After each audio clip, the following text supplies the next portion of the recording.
Sorry, good afternoon. Am I audible?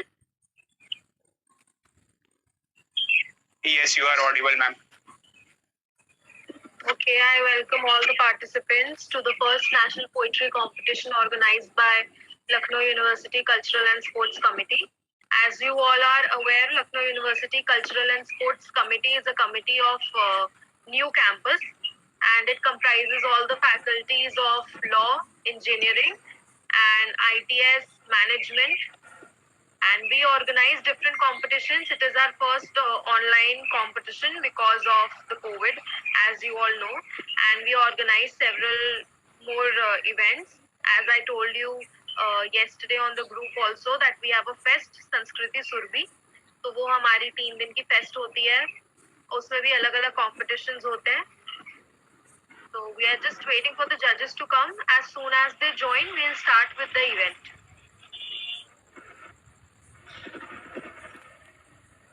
They have been selected out of 350 people. It is really great, and very inspiring names are appearing before me. Ashish Pratap Singh, Aninda Mitra, Priyanka Dwivedi, Divyanshi Banerjee, Afifa Khatun, Mudita Shukla, Shivam Pandey, Alisha Khan, Saurav Kumar Verma, and Abhijit Singh. These 10 names are given to us. So I think it should be start. Yes, and, sir. It is good. And my wishes again to all of them. Just Thank you, sir. I would request Ashish Pratap Singh to please begin with your poem. Okay, thank you, ma'am. Am I audible? क्या आवाज जा रही है? हाँ जी. Yes, you are audible. बस इतना मैं कहूँगा, अपने बारे में भी थोड़ा सा बताते हैं कि what exactly you are doing और क्या कर रहे हैं, कहाँ से हैं, ये बता दें तो परफेक्ट रहेगा. जी, हम लखनऊ से हैं. लखनऊ यूनिवर्सिटी से बीएससी कंप्लीट करा है. एमएससी के लिए एग्जाम दिया और एक यूनिवर्सिटी में आज मेरा एग्जाम लगा भी है, तो इसीलिए मैंने कोशिश करी थी कि पहले हो जाए मेरा. जी, और मैथ में काफ़ी इंटरेस्ट है. इसके साथ साथ मैथ स्ट्रीम के साथ साथ पोएट्री राइटिंग में भी 10th से मैंने लगभग शुरू किया था, तो लिखते रहता हूँ कुछ ना कुछ. और लखनऊ यूनिवर्सिटी में भी मैंने एक दो बार पोएट्री सुनाई हुई है और इधर उधर भी थोड़ा बहुत. मतलब मेरी कोशिश रहती है कि पोएट्रीज क्या होती ना, कि जब आप कभी बहुत ज़्यादा एक्साइटमेंट में होते हो तो उस समय दूसरों से बात करने के बजाय खुद को लिख देना पेपर पे ज़्यादा मुझे सही लगता है. बहुत सुंदर बात, बहुत स्वागत. इसलिए थोड़ा बहुत लिखा करते हैं. और बहुत सुंदर जी, थैंक यू सर. ये आपको शुभकामनाएं आपके एग्जाम के लिए और आज के प्रोग्राम के लिए, दोनों के लिए बहुत सारी शुभकामनाएं. प्लीज. Thank you sir.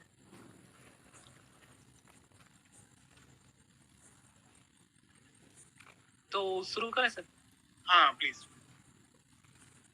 जी, मेरी कविता जो है वो जीवन में जैसे बार बार यूथ के साथ होता है और अक्सर लोगों के साथ होता है, उठ के गिरने के बारे में अलग अलग एस्पेक्ट्स मैंने लिए. कुछ स्टोरीज भी पुरानी ली हैं, जैसा पोएट्री में लिखा है. शुरू करते हैं. पहचान स्वयं की कर जिस दिन तू निज कार्य क्षेत्र में अड़ जाएगा. पहचान स्वयं की कर जिस दिन तू निज कार्य क्षेत्र में अड़ जाएगा. षड्यंत्र विफल होंगे विधि के, तू स्वर्णिम पथ पर बढ़ जाएगा. निज में स्वा को मिश्रित कर तू पथ पर आगे बढ़ता जा. जग को सुनने की चाह न कर, जग तुझको सुनने आएगा. जग को सुनने की चाह न कर, जग तुझको सुनने आएगा. रोक जमाने की गति को, फिर समय तुम्हारा आएगा. जग को सुनने की चाह न कर, जग तुझको सुनने आएगा. अलग अलग पैरा में मैं यही आह्वान करता रहता हूँ कि कहीं बैठना नहीं है, आगे बढ़ते रहना है. बहुत सुंदर, बहुत सुंदर. असफलताओं की तू परवाह न कर, असफलताओं की तू परवाह न कर, मन में ही मन की हार न कर. अक्सर यही होता है, असफलताओं की तू परवाह न कर, मन में ही मन की हार न कर. हार जीत का क्रम तो चलता ही है, पर इसमें तू हार जीत का क्रम तो चलता ही है, पर इनमें तू पतवार न धर. नदिया पार के स्वप्न देख तू, नदिया पार के पथ तेरा कम पड़ जाएगा. तोड़ तूफानों के भ्रम को, फिर समय तुम्हारा आएगा. जग को सुनने की चाह न कर, जग तुझको सुनने आएगा. जग को सुनने की चाह न कर, जग तुझको सुनने आएगा। अगले पंक्ति में अगले अंतरा में फिर मैंने कुछ एग्जांपल्स लिए हैं। अक्सर क्या होता है कि हम अपने रास्ते को नापने लगते हैं अपने और अपने ड्रीम के बीच में। तो लक्ष्य प्राप्ति के पथ का धीरज धागों से माप न करना। लक्ष्य प्राप्ति के पथ का धीरज धागों से माप न करना। अर्ध मार्ग में मार्ग छोड़कर निज जीवन अर्ध मार्ग में मार्ग छोड़कर निज जीवन अभिशाप न करना। दुनिया हो तुमसे आलोकित, कर्म योग का जाप तू करना। थक हार मार्ग में गिर पड़ने का, कभी मगर तुम पाप न करना। तभी वंशज मुक्ति को भगीरथ गंगा अवतरण कर पाएगा। शिव जटाओं के नर्तन से फिर समय तुम्हारा आएगा। जग को सुनने की चाह न कर, जग तुझको सुनने आएगा। जग को सुनने की चाह न कर, जग तुझको सुनने। अंतिम पंक्ति में कुछ बातें रखता हूँ कि जीवन में आप जो एक्साइटमेंट के साथ बहुत ज्यादा स्ट्रेस लेके बढ़ते हैं, उसके बजाय कैसे आनंद के साथ लक्ष्य की तरफ बढ़ना है। अनहद नाद में मस्त हुआ तू, अनहद नाद में मस्त हुआ तू, पथ की मस्ती लेता जा। अनहद नाद में मस्त हुआ तू, पथ की मस्ती लेता जा। चिंता से चिंतन अच्छा, सो चीज ये सस्ती लेता जा। अनहद नाद में मस्त हुआ तू, पथ की मस्ती लेता जा। चिंता से चिंतन अच्छा, सो चीज ये सस्ती लेता जा। क्यों लक्ष्य सौंदर्य में व्यग्र हृदय हो, क्यों लक्ष्य सौंदर्य में व्यग्र हृदय हो, पथ की लंबाई को कोसे।